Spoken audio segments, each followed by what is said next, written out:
Good evening, friends.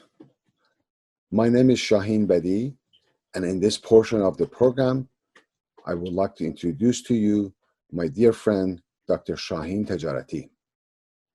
Dr. Tedjarati is a cancer and robotic surgeon and currently serves as a chairman, director, and clinical professor of the Department of Obstetrics and Gynecology at New York Medical College and the Chief Clinical Integration Officer at Westchester Medical Center Health Network.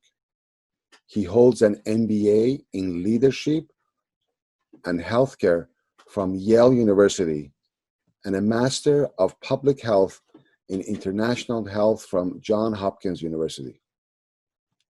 He completed his surgical training at the MD Anderson's Cancer Center and Research Institute. He has been active in the institute process and core activities and has also served on a variety of elected and appointed administrative roles in various Baha'i communities. He currently serves as a representative of the Institution of Ḥuququ'llah in Manhattan, New York City. Today, he will be talking about the ashes of an old order and the phoenix of the advent of a divine justice, a role to arise to the call of the universal house of justice. Please join me to welcome Dr. Shaheen Tedjarati.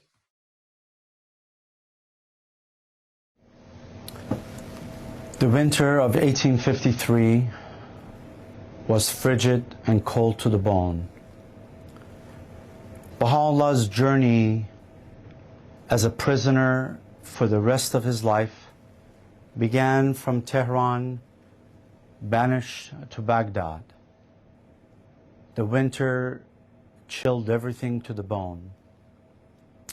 This was in the backdrop of him having spent 4 months in the black pit in the Siyah Chal, that dungeon, with chains around his neck that left the galling scars for the rest of his life.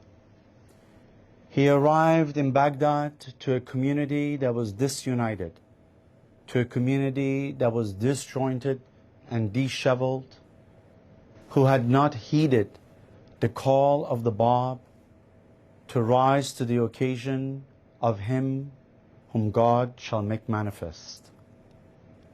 In midst of those circumstances, Baha'u'llah took to the mountains of Kurdistan in 1854, April. And in those caves and those mountains for almost 2 years, in Sargalu and Soleimaniye, he was alone by himself, like many other manifestations before him. What transpired, no one knows, but what we do know is very likely the murmurings of the divine reverberates in every one of those stones and those caves. Upon his return in 1856 to Baghdad, from his pen flowed the most mystical of his writings, chief of which was the 7 valleys.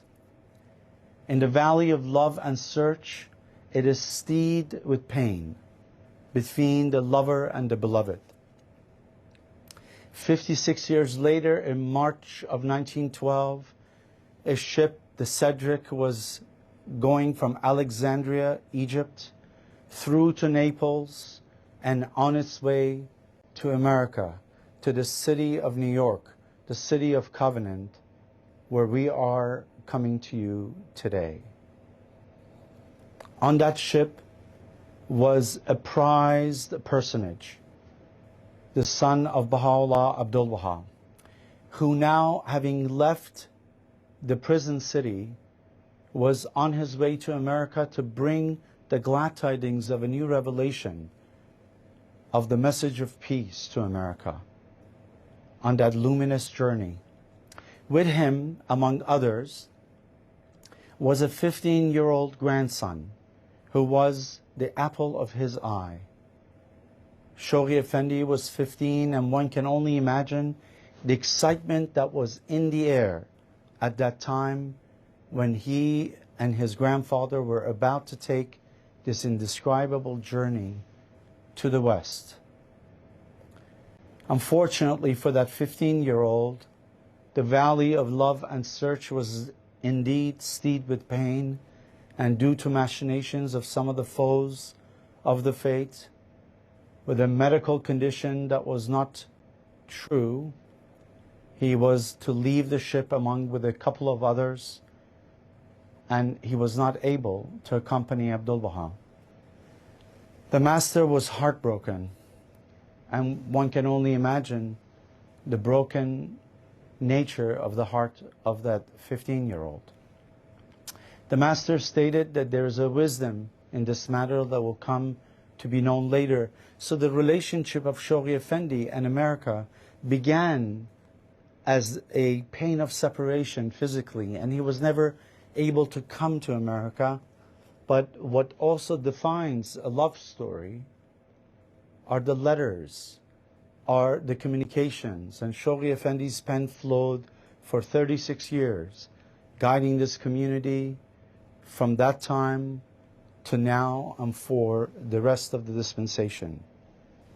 What he did not realize, in the very city of the covenant, where he was never able to come, 2 years earlier, a daughter was born to Mary Bowles, who had asked Abdul-Baha for prayers about this young daughter. In 1910, she was born in Old Fifth Avenue Hospital in New York.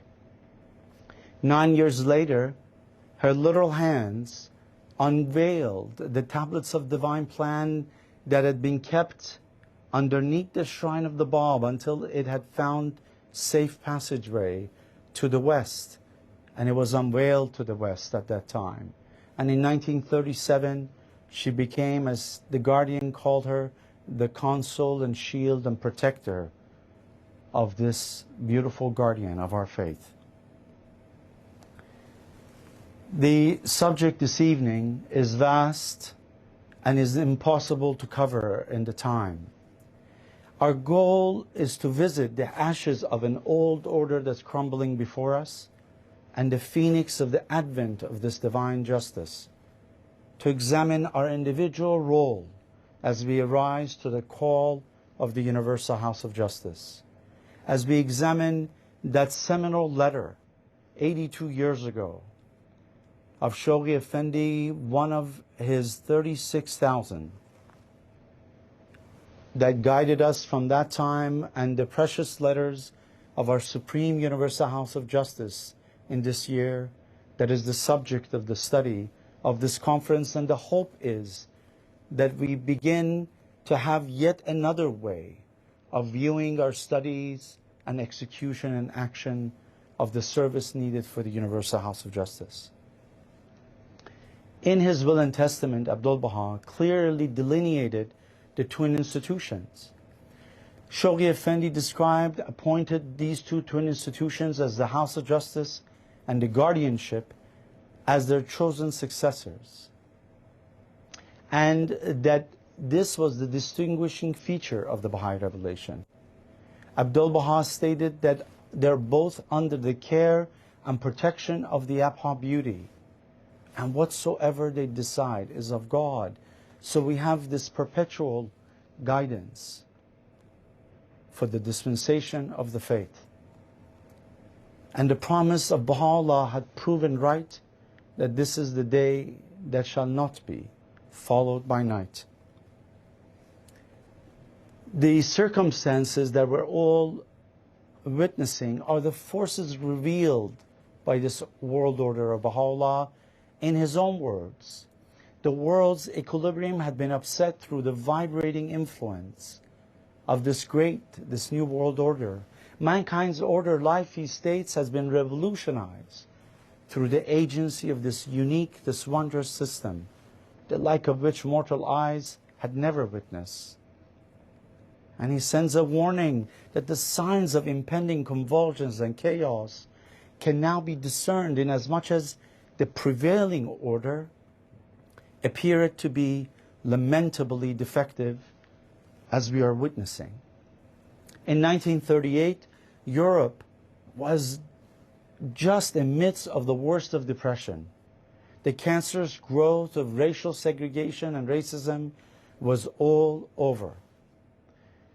Europe had recovered from one of the darkest periods and a stain on its history from World War I, and unfortunately it did not learn its lesson, and the drum beats of yet another war, a greater war, with greater atrocities and genocides, was about to begin.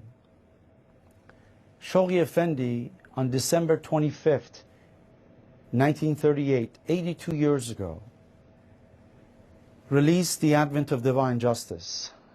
77 pages, counted as one of the thousands of letters that he wrote during his ministry.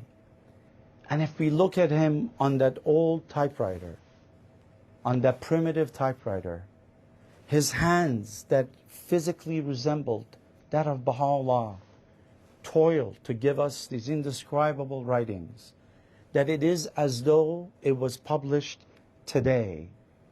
It is as relevant then as it is now, and it will be in the future.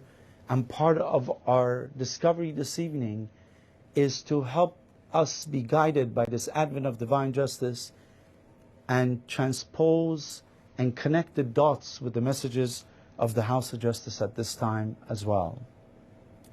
The National Spiritual Assembly of the United States in 2018 commended to our careful attention and study the advent of divine justice and the spiritual prerequisites for success in teaching that Shoghi Effendi had described, among so much more, in complementing what we're doing with the messages of the House of Justice, the plan as an invaluable resource.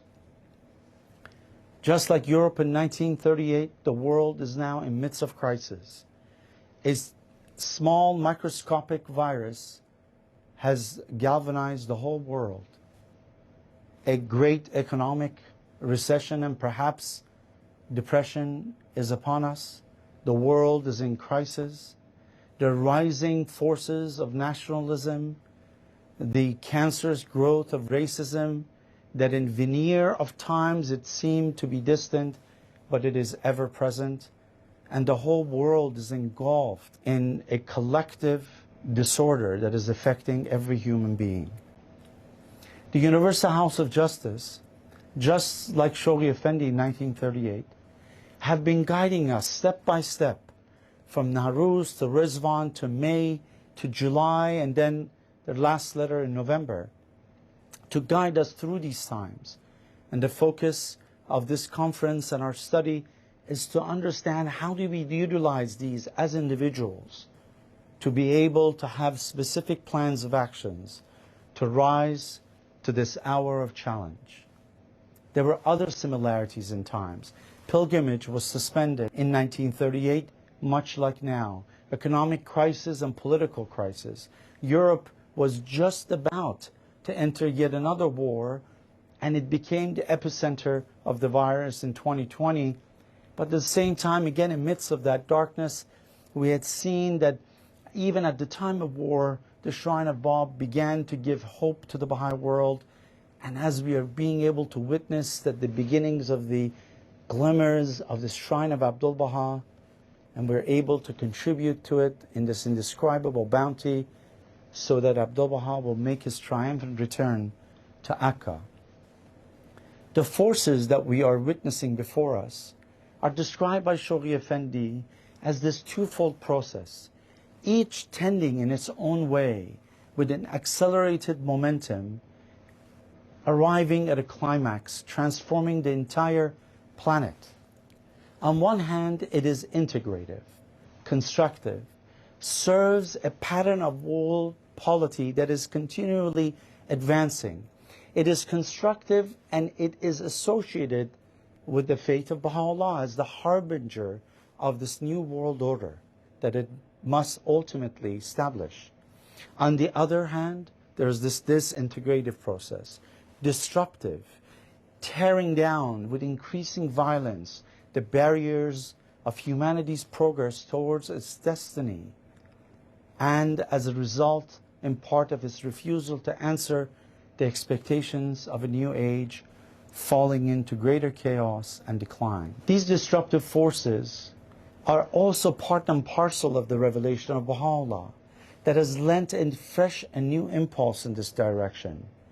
It is the consequence that man ultimately failed to recognize the manifestation of God, and Shoghi Effendi put it so clearly when he described adversity, prolonged, worldwide, afflictive, allied to chaos and universal destruction. He stated must needs convulse the nations, to stir the conscience of the world, to disillusion the masses, precipitate a radical change in the very conception of society, and in a graphic way he describes, so that it can coalesce ultimately this disjointed limbs of mankind that are bleeding into a single, organically united and indivisible. What is also fascinating is that our interconnectedness is being manifested by these crises. That climate change has shown that there is no us and them. The whole world is affected. The virus showed the same thing. In midst of darkness, we can see the manifestation that mankind is still one. The world is one country and mankind is citizens. And all are affected, from presidents to workers to others, but it also exposed the veneer of unequal society that we can see day in and day out. Shoghi Effendi described in 1953 the stages that we've gone through from the time of Adam, when in 1963 we entered the last and final stage that will take us through the golden age of this faith and dispensation, will the penetration of, through numerous crusades and successive epochs, through the formative ages and into the golden age, to suffuse the light of this faith onto the entire planet, and it is considered that it is tremendously long. So these three processes described by the Guardian are diffusion of that light to be diffused, just like the seeds from Abdul-Baha that's diffused, to penetrate of the heat into the surface, and then suffuse to affect the core and give heat, and for that seed to take its root and for it to be interconnected with others. The intersecting of these divine forces of integrative and disintegrative is being seen again, this nascent Baha'i community, that emerging Baha'i community that is outward looking through the plans that we've had in the last 25 years, to learn in a systematic way, to be able to be open and an outward looking community. It is now intersecting with the world community that is also evolving. Although it is progressing materially, it is disintegrating itself from a standpoint of spiritually. We've seen these plans from the tablets of divine plan of Abdul-Baha in 1916 and 1917. It took 20 years for Shoghi Effendi to have the machinery to begin the series of the plans under his guidance, the 2 7-year plans and the Africa plan, unto which time he went to the 10-year crusade, building the foundations for the erection of the Universal House of Justice in 1963. They guided us, interestingly, at that time as well, into a 9-year plan, and guiding us through to the beginning of the series of these plans over the last 25 years to advance the process of entry by troops, bringing us all the way to these 5-year plans. We're in the 3rd one now, during which time we're in the last years of it. That has brought us to the single greatest worldwide opportunity that has ever been to connect the hearts to Baha'u'llah. And we're moving on to its last plan, taking us to the next stage in evolution of these plans. In this process, we have developed these protagonists to develop the society building abilities and power of the state.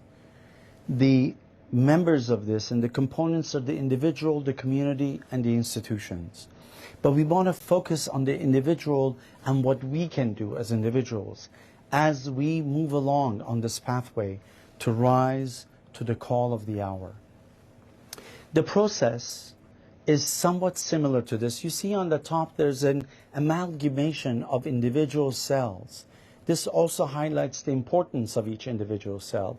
All of those had gathered and resembled something that was odd, but through a process very rapidly, in 9 months it became a child. And when that child is born, we're hoping that it's not placed in the same measurement of the progress that it has made in 9 months, because we will be sorely disappointed, because it will take a year for it just to take a step. It takes decades, so it's not that it's slow. It's that for every time and every process, there is a time frame. And the time frame is bringing us to that promise of entry by troops, where Shoghi Effendi talked about the long-awaited hour of mass conversion of the same nations and races as a direct result of chain of events, momentous and possibly catastrophic, that cannot yet be visualized, he said. But it will suddenly revolutionize the fortunes of the fate, derange the equilibrium of the world, and increase 1,000-fold the numerical as well as the material power and the spiritual authority of the faith of Baha'u'llah. One of the greatest negative forces is this rise of nationalism and, on a personal level, individualism. One of the examples of individualism is the diagnosis that no one wants to hear. It's cancer.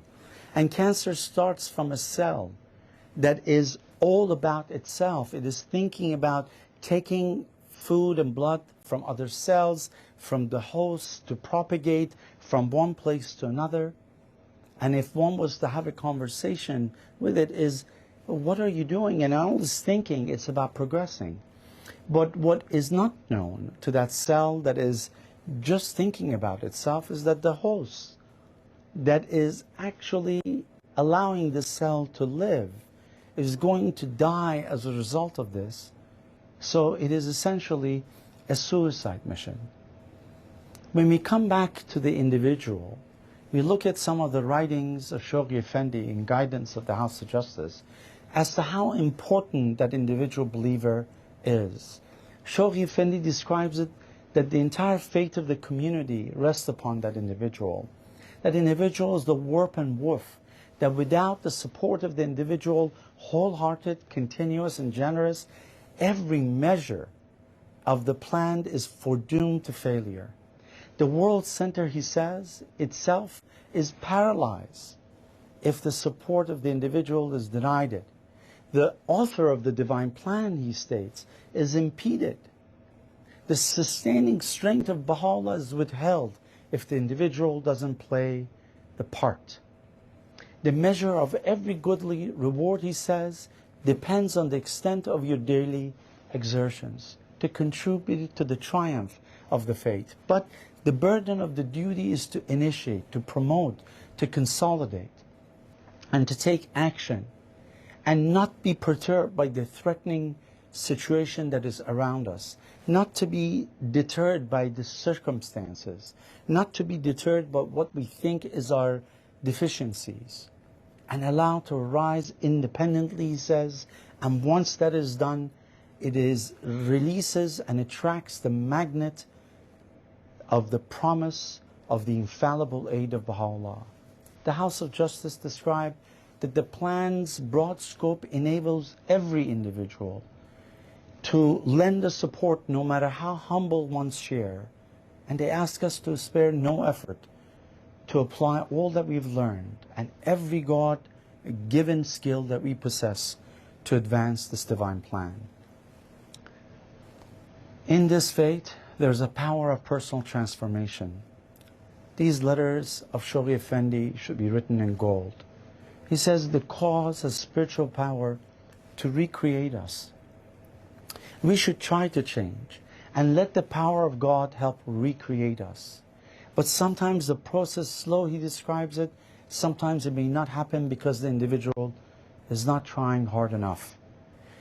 And then he says the power of God can entirely transmute our characters and make us beings entirely unlike our previous selves through prayer, supplication, obedience to the divine laws, and an ever-increasing service to His faith, we can change ourselves. So think about how indescribably empowering this is. It doesn't matter where we've come from. It doesn't matter what our background is. It doesn't matter who we are. We have the opportunity to take the power of this cause and transmute ourselves and make ourselves into these agents of change. The antidote, the vaccine, just like we're seeing now for this virus, to this individualism, is some of these words of Shoghi Effendi. He says, the time has come for the friends the world over to think not as how they should serve the cause, but rather how the cause should be served. It places a planetary-like system where Baha'u'llah becomes the center of our life, the heat and all the other aspects of our lives circumambulate around it. Perhaps in such a depiction, where He is the center and the aspects of our life, whether it's personal, professional, our physical health, our financial, our emotional, our social, circumambulates around it, and it brings everything in the right order. On that December 25th, 1938, Shoghi Effendi released The Advent of Divine Justice. As described before, it is as though it is hot off the press, as pertinent today as it was then, and it will be. In it, he described the Master's vision and desire for America. What we see today on TV, America is going through a difficult time. But that is not the vision that the Master had for it. And we have to be able to look beyond that and be guided by the vision of the Master. Just like when he wrote the Tablets of Divine Plan, he wasn't thinking about what Europe was going through, although it was true. But he saw the spiritual principles of it and the strengths. And even after World War II, the very center of all the strife and pain in Germany ultimately housed the Mash'al al-Askar and the Temple of Europe. The Master described this as to be the first nation to establish the foundation of international agreement, proclaim the unity of mankind, the standard of the most great peace, and it will lead all nations spiritually. This is the vision of America. In it, the Guardian in the Advent of Divine Justice gives us directives, talks about the impelling forces of circumstances that we are obliged to overcome these challenges.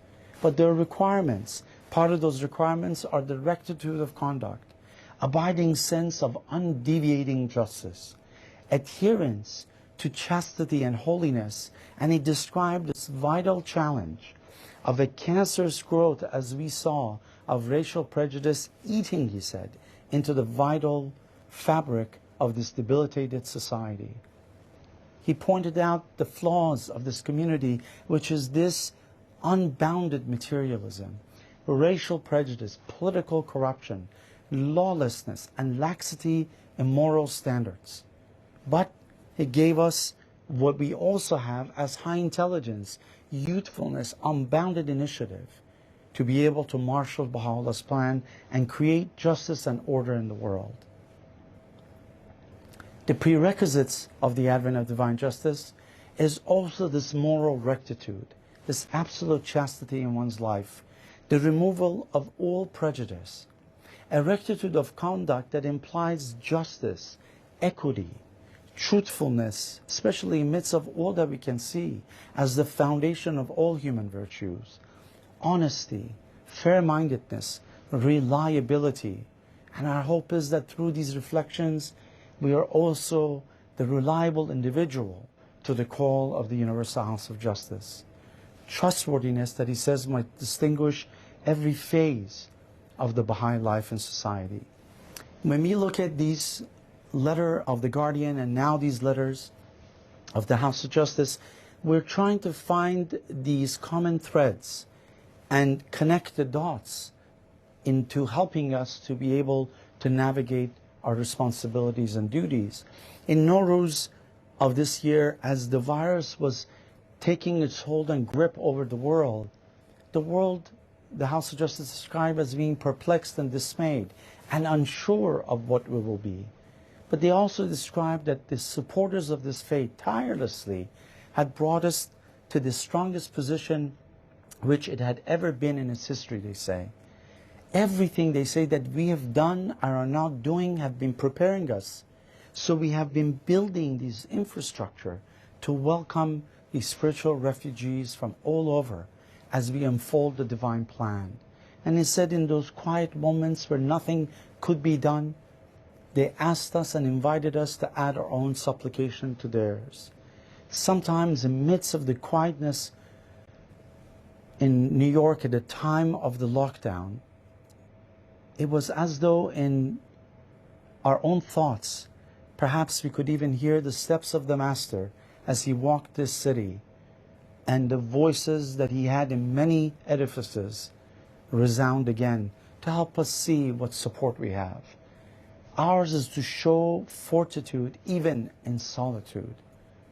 No matter how difficult they said the matters, we will come through this, emerge on the other side with greater insight of the oneness and interdependence of the world. But they called to us that our minds have to be bent on the needs of the communities that we serve. That the social collective strength that we have is dependent upon unity, which is the animating purpose of the Baha'i faith. The trials and tribulations that are around the world has engendered fear, but they have asked us that we must rise above the horizon of fear and bring firmness and steadfastness with illumined faces and these radiant brows to remove this gloom of fear and bring a light of assurance and shine resplendently. And if we think, if we're on a plane and if it's in midst of a fall or turbulence, what we want is a voice of calm and reason and thoughtfulness to guide it, not to add to the confusion and to the pain.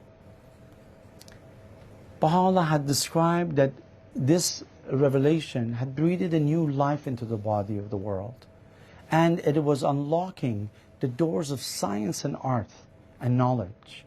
And the House of Justice in that letter talked about communication tools that has made this possible. And if you look at our history, on the day that the Bab had just declared his fate to Mullah Hussein, the first telegram had gone out that read what had got wrought.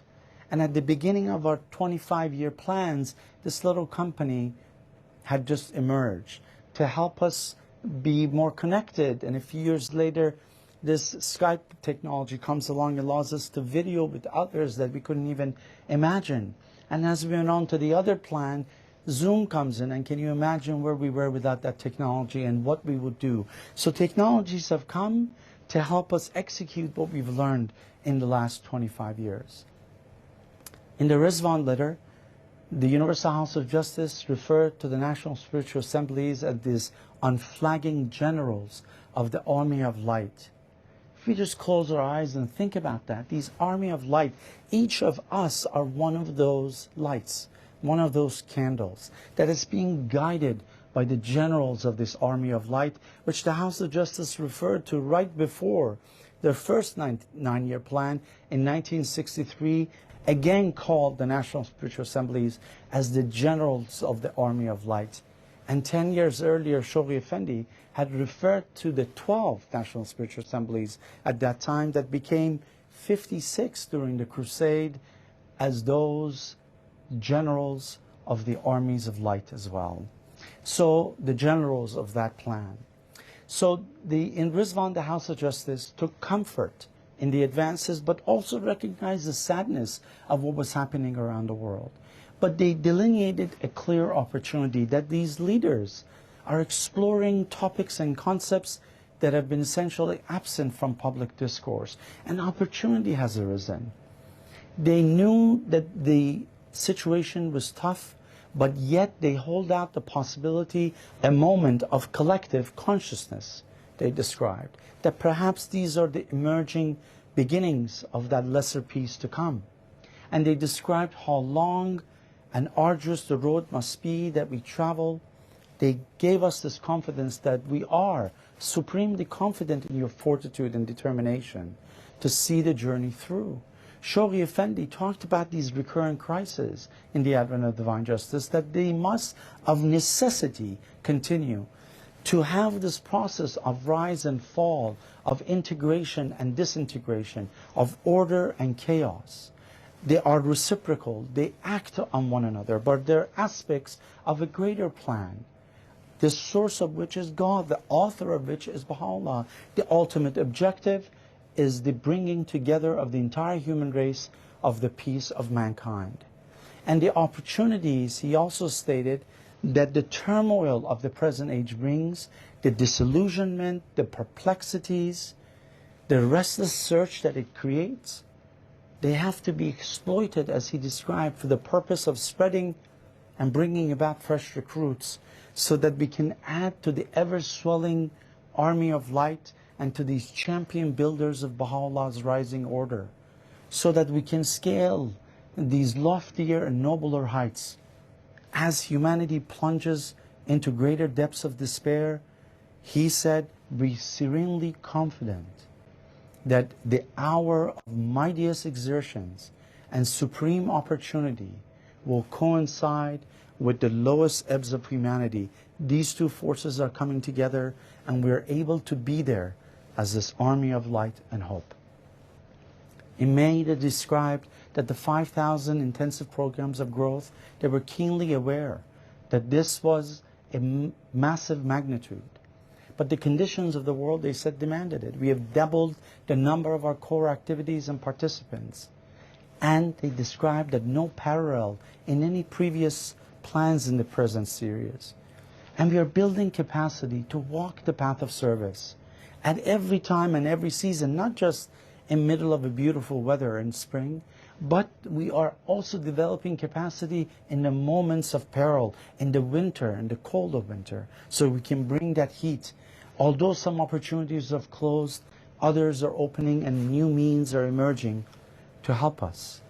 They go on in that letter to say that this is not just a hiatus, that we have to render meaningful service with noble aims, high resolve, intense endeavor, yet with flexibility but vigilance, so that the local character of the community is not diluted. We are to bring our effort to nurture the flourishing communities and neighborhoods. That work must continue. They indicated that the global crisis will have a direct impact, to some degree, lesser or greater, on the Baha'i activities for months or perhaps even years to come. But the task of adapting to it cannot be postponed.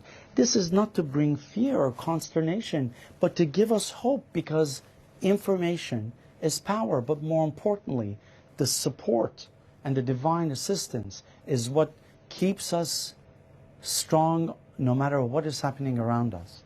Shoghi Effendi described that not even for a moment the believers should think that what is happening around us, the crises that are engulfing us all over, that they're all essentially spiritual. And what is needed, in his words, in the advent of divine justice, is resourcefulness, discipline, and iron determination, zeal, perseverance, devotion, fidelity, and self-sacrifice, with foresight and an organizing ability.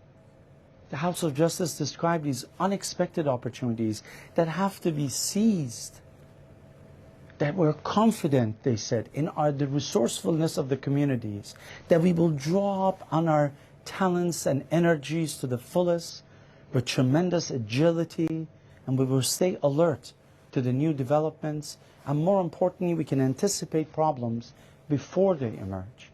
Shoghi Effendi talked about these opportunities and his confidence. He said, I feel confident that in addition to answering the call of teaching by Abdul-Baha, that we will rise, he described, with traditional fearlessness, tenacity, and efficiency, so to confirm before the world the title and rank given as the champion builders of the mightiest institutions of the faith of Baha'u'llah.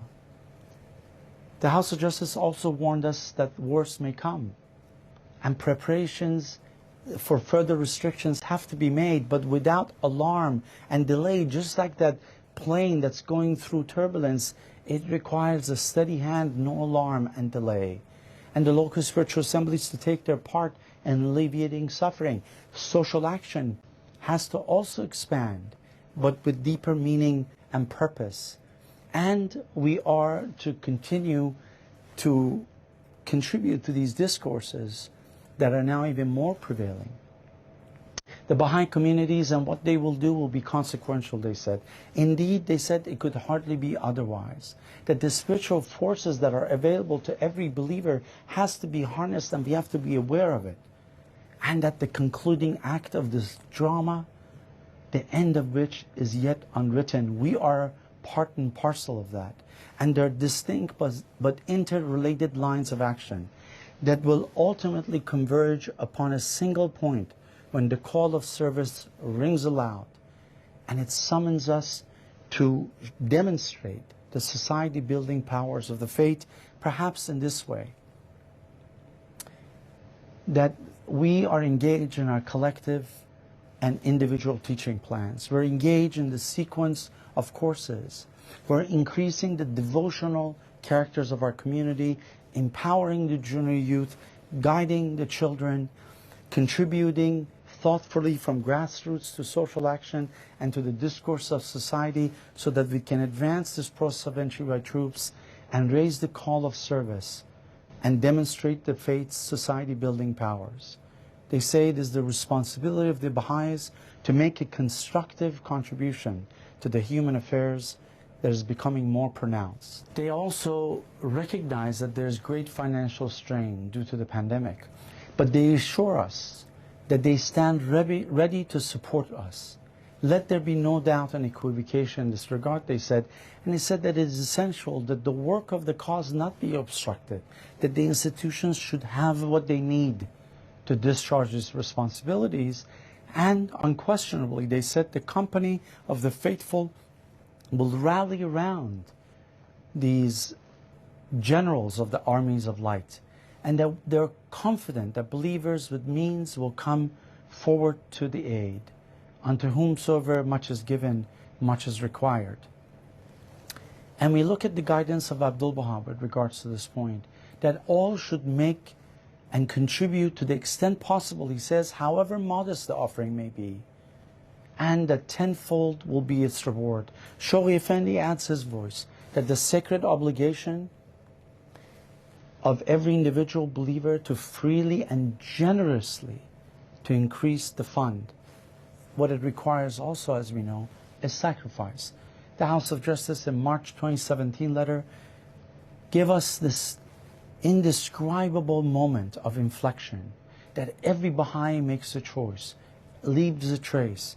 And the Institution of Ḥuququ'llah, being the third law of the Baha'i faith, after recognition and abiding by laws, it allows us and gives us the ability and a tool to bring everything into coherence. And they describe it to contribute to the spiritualization of humanity. They know that what is ahead in July, after we witness all the things that were going on around us, that times of trial are ahead, but yet there's promise. Hardship, but progress. Anguish, but joy. And the Master is our solace, and we've been given a mission. And in that, they said, it requires a path of sacrifice and high endeavor. And Abdul-Baha has stated that what is confirmed is that the oneness of the world of humanity, and every soul who serve it, this oneness will undoubtedly be assisted. But they give us the Master's example to guide us, to be tactful and wise, indiscriminating in our fellowship, unfailing in sympathy, courageous and persevering, and unperturbed in the times of test, as we saw during this last 42 years of the persecution of Baha'is in Iran, that even in midst of that, ever under fire, there was education. And we have to remain firm and strong as the legions of the covenant. There's a historic moment, the House of Justice described, creating possibilities for market social change. And it is not just for the destiny of America, but also the mission entrusted to us by Abdul-Baha. But we are to seize these opportunities, whether it is by current circumstances or by the labors and efforts in the last 25 years to play our part, no matter how humble, to bring the remedy to the ills of their nation. Shoghi Effendi says the field is indeed so immense, the period so critical, the cause so great, the workers so few, the time so short, the privilege so priceless, that no follower of the faith of Baha'u'llah, worthy to bear his name, can afford a moment's hesitation. The opportunities of the present hour, he described, may never occur again. Time is pressing. Our beloved Master, he said, is watching over you, ready to sustain you and lead you onto victory. The House of Justice go on to alert us not to be deterred, that racial injustice will not be rooted out by contest and conflict, that change is not merely social and economic, but it is moral and spiritual. We have to draw on what we have learned in translating the teachings of Baha'u'llah to bring about and play our decisive share. They describe to the eradication of racial prejudice from the fabric of our nation, and approaches to social transformation that we've learned in the community building process can help us through social action and discourse in this process. Shoghi Effendi described this path as hard and stony and beset with many pitfalls. The task complex, urgent and gigantic. But he said that the hearts of your countrymen are prepared because of the suffering, ready to resound to his message. And we stand at the threshold of a new glorious era. And he describes as no more laudable or meritorious a service than a successful effort to enhance the diversity of the members of this community and increase the emboldenments of the members of these races, and indeed that we contribute to the ever-growing flowers of this eternal garden of Baha'u'llah. The House of Justice describe further that we cannot escape the trials that the nation is being confronted, and also we cannot claim to be wholly immune from the evils that stain his character. But the solution to this vast problem is not just exclusively the concerns of others.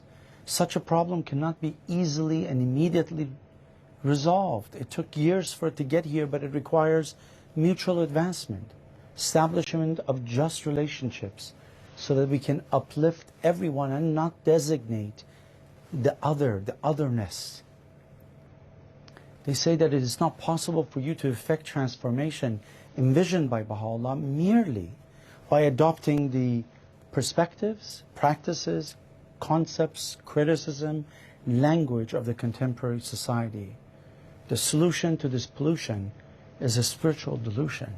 Shoghi Effendi describes that the death pangs, the sounds of it, the birth pangs of a new world order, racial prejudice, he described as the most vital and challenging issue confronting the Baha'i community. That it requires sacrifice, care and vigilance, courage and fortitude, tact and sympathy.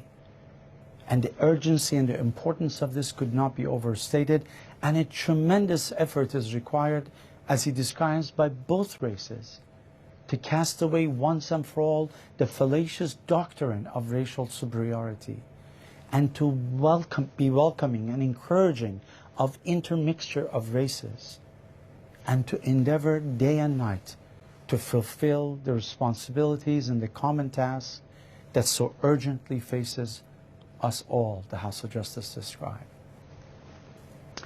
The House of Justice calls on us to be the channels of divine love, that light and heat, the candles of divine light, infuse into every neighborhood the society building power and capacity of this revelation, and that there can be no rest until the destiny of this is ultimately achieved.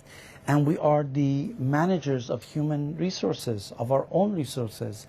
We have to determine where our energies might be reinforced, the most promising initiatives. We should also avoid things that will deplete our energy so that we may be able to navigate and lend a distinctive contribution. Shoghi Effendi described the holy realities on the concourse on high, that there are yearning in this day, he says, to return to the world so that they could be aided to render some service to the threshold of the Abha beauty. They are quivering, waiting for us to rush forward to our aid. The House of Justice described in 2016 the Seried lines that clung steadfastly to the covenant, marched together, protecting the faith from every blow directed against it. Again in 2018 they talked about Seried lines of good character supporting one another so that we know the value of this faith and that we can follow this straight path. And in 2020 they talked about a humble posture of learning, that as we march together in this unbreakable unity in Seried lines. Abdul-Baha had inspired this thought, that the solid wall do battle in his cause in Seried lines that are locked together in unity, supporting one another in the spiritual battle with righteous motives and counsels, not with weapons of war, but with pure intent and goodly attributes for the education of mankind and charitable deeds.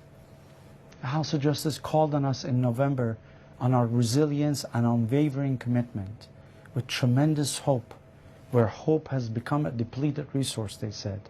Again, ours is to become that ray of hope. Decades ahead are set to bring with them great challenges, most daunting perhaps that the human family has ever had to face. The global health crisis is just one of them. These fierce storms are lashing humanity, and the arc of the cause is to embark about a series of plans taking us to 2044, the third century of the faith. And the conditions are being cultivated to welcome larger numbers and significantly strengthen the capacity of the society building of this faith. And they say your efforts to succor and support has to be sustained and expanded. Shoghi Effendi in Advent of Divine Justice talks about that out of these turmoils and tribulations in the latter years, undreamt of opportunities will come.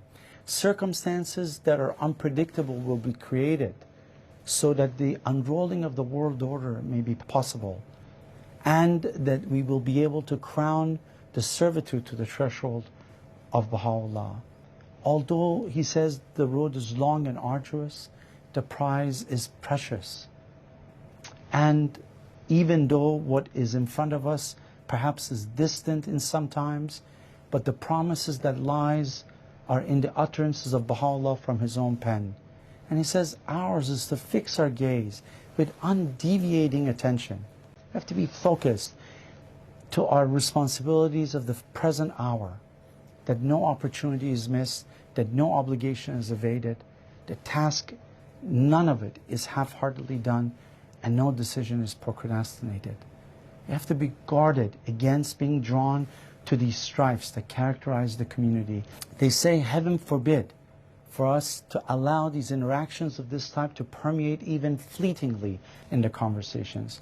Such vigilance to avoid such discord from being entangled in society's controversies should under no way, they describe, to be construed as aloofness.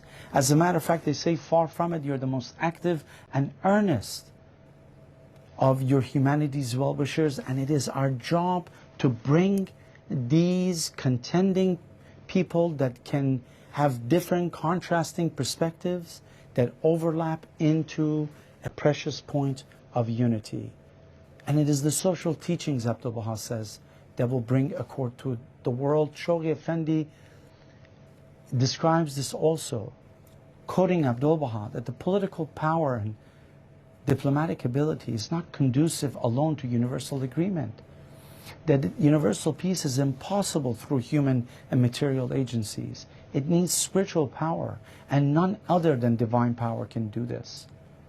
But Shoghi Effendi warns us we have to be vigilant in non-participation in political controversies, far from these things yielding our resolve.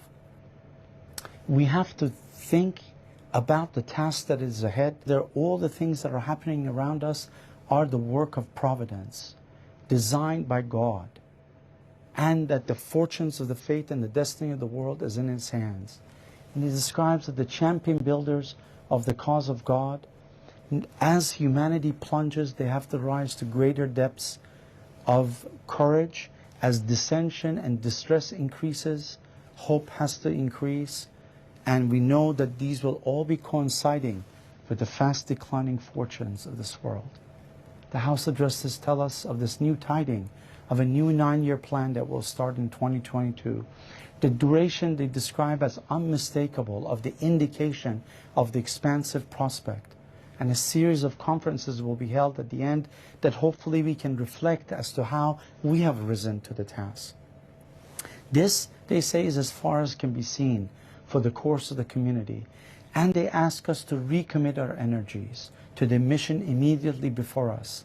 Come what may, they say, the efforts will provide the impetus needed to launch the succeeding stages.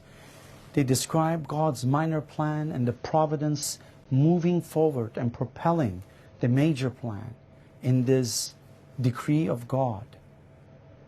Shoghi Effendi tells us that as spiritual descendants of the dawnbreakers of the heroic age, we're not asked to bring about these changes by our death, but through a living sacrifice. That it is not for us at this crucial hour to delve into the future, to speculate on its orientation, or to seek to delineate the mysterious course or glories or triumphs ahead, because it is impelled by forces beyond us. And to gaze in the future, it says, is premature. To even think about the prizes that are to be won is also not our job. We understand that the measure of the success is the combined efforts of what we are doing now and the exert that must yield the fruit in the future. All, he says, without exception, however modest and restricted and inconspicuous, participate assiduously, continually, until every of our energy spent, and until tired but blissful, we come to the moment that our pledge to our beloved, as he describes, is fully redeemed. The minor plan of God is moving forward. The major plan is moving forward. The forces around us are the part of God's plan. Spiritualization of the masses is ongoing, moving us towards that great destiny of the most great peace. But what they've asked us to do is to, through these line of actions that you can see, to bring these contentions into a precious point of unity.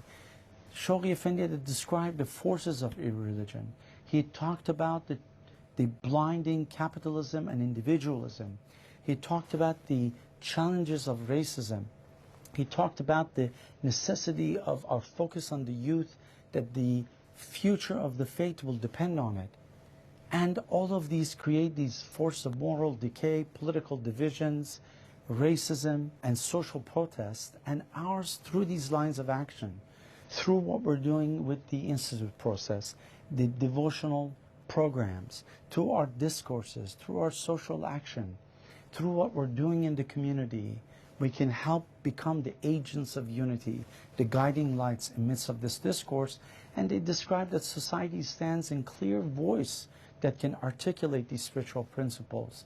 And how striking they describe that the cacophony of fixed opinions, of opposing interests that grows everywhere, you are focused on drawing people together to build communities that are havens of unity. Friends, there are over 70 million displaced population, which is grave at this time. There are also 7.8 billion people around the world, many of whom are spiritual refugees. They're hungry for this faith of God. And we have the ability to have the similar procedure as a spiritual CPR, that it will be our duty if someone was having a cardiopulmonary arrest to also administer it. Abdul-Baha says, deprived of the Holy Spirit, one can be spiritually dead, that we need gentle guides, that the spiritual physicians need to be around. Baha'u'llah is described as a spiritual physician that brought the remedies through spiritual power. Our service, Shoghi Effendi says, is a spiritual one. And the people are craving this, the House of Justice tell us, knowingly or unknowingly, dying for lack of religion, and what we have to offer to humanity is our faith. Humanity is hungry, they say, for the bread of life. This is our day of service, the heavenly food that we have. And ours, they urge us, is to bring about the healing balm that they describe as us alone being able to present. The illness of humanity becomes an opportunity of healing. Shoghi Effendi describes teaching in the advent of divine justice that is for us to really delve into and study. He talks about painstakingly studying the history, memorizing his passages, and not waiting for directives or encouragement. Just arise and serve this cause. Be unrestrained as the wind, not be deterred by what's happening around us. And let that heat melt away the coldness that is gripping the world, to initiate, to promote, to do all that we can to advance the plan, and not to be deterred and discouraged, whether by lack of mental, material, our experience and knowledge, and not to be discouraged. That the divine forces are assuredly to come. That in a friendly manner, be friends with everyone in all sections of humanity. Familiarize ourselves with the ideas, with the taste and habits, and to patiently and tactfully, with extreme kindness, implant this zeal and love, so that this seed can grow and independently become a promoter of this faith and germinate in its own time. For us to be strategic, systematic, use wisdom in knowing the degree of receptivity with patience and love, just like the Master, by obedience to the laws, and to nurse our dear friends patiently, to avoid confusion and duplication of efforts, and God forbid, not to just to rest on laurels. He describes for us and quotes Baha'u'llah that everyone has the duty of teaching his cause. It's the most meritorious of all acts. All must participate, no matter how humble and limited and restricted and pressing their cares and unfavorable the circumstances. Let him not wait, he says, for any encouragement, and not be deterred. On the own initiative, undaunted, rise to respond to the call of teaching, and consider every avenue of approach to capture the attention, and for teaching to become the all-pervading and dominating passion and concern of one's life. When we look at our job as facilitators, think about the Master and the tablets of divine plan, these seeds, and our job as the farmer just thinks about what is best for that seed. With building of capacity and growth, where is the light? How is the soil? To develop this pervasive habit, for us to have a humble posture of learning, to create multiple points of entry, and not to confuse focus with uniformity, and sacrifice the important for the most important. Manage our human resources. Not everyone can do everything, and not everyone should do the same thing. And they quote, how many the lands that remained untilled and uncultivated, tilled, cultivated, and remains without water. Harvest time has come, and there is no one to reap. We cherish the hope, they say, that the souls will occupy themselves with teaching the cause and training all that dwell on earth. We cannot, in conscience, ask anything less of his devoted followers to set the stage for the exploits that must adorn the second century of the formative age. The trust, friends, that was given to us by Abdul-Baha, Shoghi Effendi describes as a promise that such vacillation and failure of the ambassadors of faith of Baha'u'llah, he says, I'm firmly convinced, never permit. Such trust will never be betrayed. Hopes can never be shattered. Privilege can never be forfeited. The present generation, he says, will go on from strength to strength. Hand on to the generations yet to come the torch of divine guidance, he says, undimmed by the tempestuous winds that must blow upon it, and carry this light, these lights that are guided by the generals of this army of light, to the darkness and remotest corners of the world. Friends, we began the evening by the first journey of Baha'u'llah on his 40 years of banishment. We picked up in the cold December of 1853, and we come back now to the blinding heat of Akka on August 31st of 1868, when Baha'u'llah had arrived to that most great prison, not to a hero's welcome, but to storms of abuse, to hatred, and to torture. And as he was walking to that most great prison, as he described that if no one rises to serve this calls, the passing gales of his rope will pick up the dust and pebbles and make them into the champion builders of the cause of God. He taught us yet another great lesson, just like in Siyah Chal, that in midst of darkness there's always divine light. He described the city as the desolate of cities, detestable in climate. It was a metropolis of owl, but upon our arrival, he said, we were welcomed with these banners of light. Whereupon the voice of the Spirit cried out, soon will all that dwell on earth be enlisted under these banners. What a great lesson for us to fix our gaze upon loftier heights. That these small things that are happening around us, these pieces of puzzle, will ultimately come and aid us as we have the vision as where to go. Friends, as we think about what has happened in the last 100 years, 100 years ago Abdul-Baha was alive. We went from losing the master to having our guardian. The charters of our fate, Mount Carmel was stones and pebbles. Greatest Holy Leaf was alive, and she became the center of this administrative nerve center of the world. We had the plans of the guardian. We had his passing, but the hands rose to the occasion. We had the first Congress in London, the building of the infrastructure of all the national spiritual assemblies. At the time of Abdul-Baha, we had 0 national spiritual assemblies. We went up to 56 that will help us build the foundation of the Universal House of Justice, and now over 180. You had institutions such as the International Teaching Center built.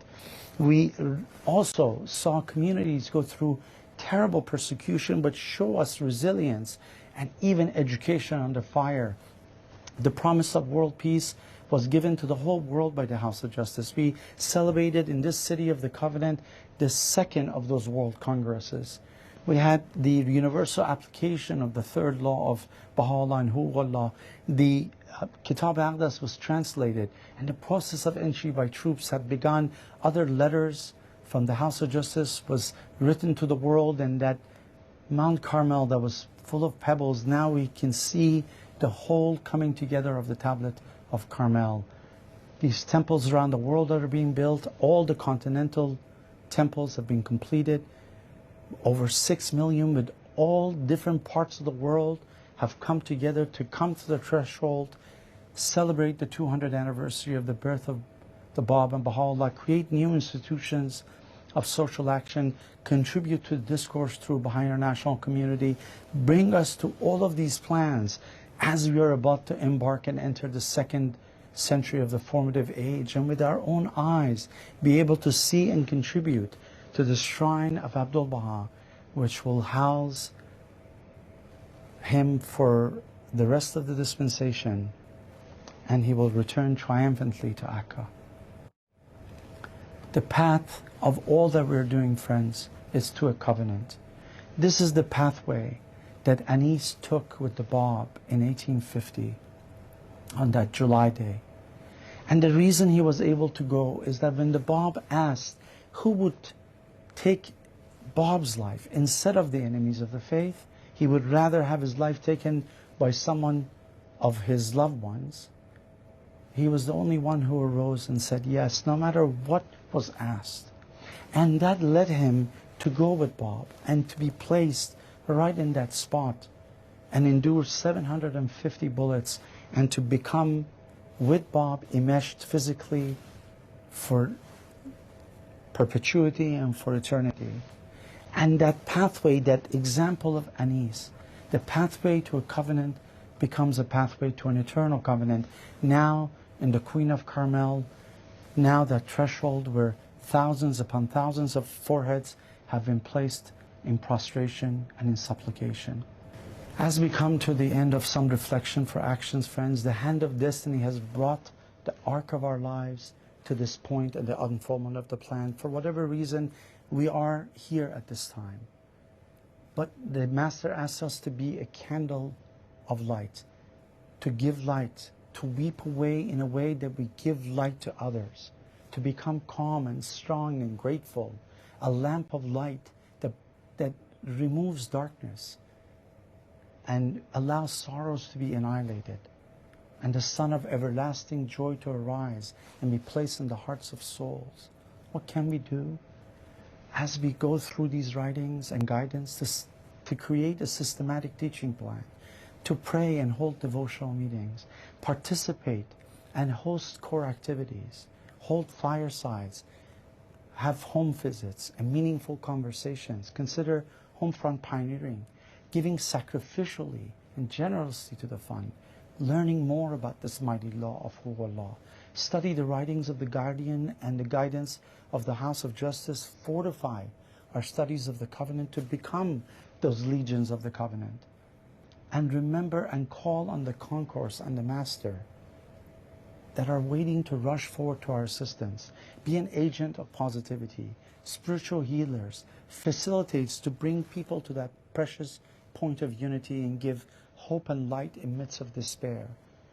We can arise with determination, armed with the study of the guidance, act in hope with serene confidence, and with the examples of Anis and Mullah Hussein, who faced the entire world by himself, and Martha Root, who worked until she died of cancer and gave all of her life firm and obedient to the Covenant and to the Universal House of Justice, and become a pebble in the foundation of this world order, picked up by the passing gales of the hem of his beauty.